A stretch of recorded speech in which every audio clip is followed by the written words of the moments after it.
दोस्तों, मैं सुधा पांडे अपने अवधि संगीत चैनल में आप लोगों का स्वागत करती हूँ। आज एक छोटा सा और बहुत प्यारा सा भजन गीत सुनाने जा रही हूँ। कैसे लगा कमेंट बॉक्स में जरूर बताना। नारायण पूछई तुलसी से दिलवा की बात हो। नारायण पूछई तुलसी से दिलवा के बात हो। नारायण पूछई तुलसी से कहाँ तोहरी माता तुलसी के तोहरे पिता। कहाँ तो माता तुलसी के तोरे पिता। कौने नगरिया माँ भइल बा बियाह हो। नारायण पूछई तुलसी से। नारायण पूछई तुलसी से दिलवा की बात हो। नारायण पूछई तुलसी से धरती हमारी माता बाटी मेघ हमरे पिता।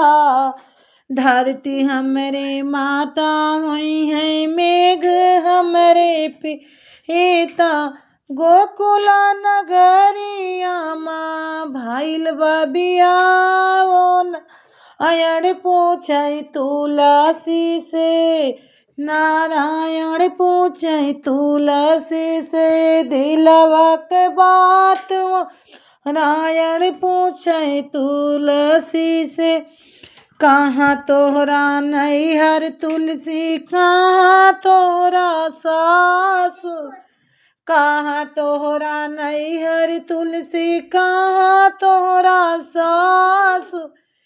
के करे नाम के करे नाम के सिंदूर भरली मांग हो। नारायण पूछई तुलसी से दिलवा के बात हो। नारायण पूछई तुलसी से दिलवा के बात हो। नारायण पूछई तुलसी गंगा तीरे नैहर हमरा जमुना तीरे सासुर।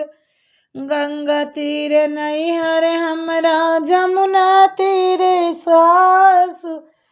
तोहरे नाम कैसे दूर भर अपनी मांग हो।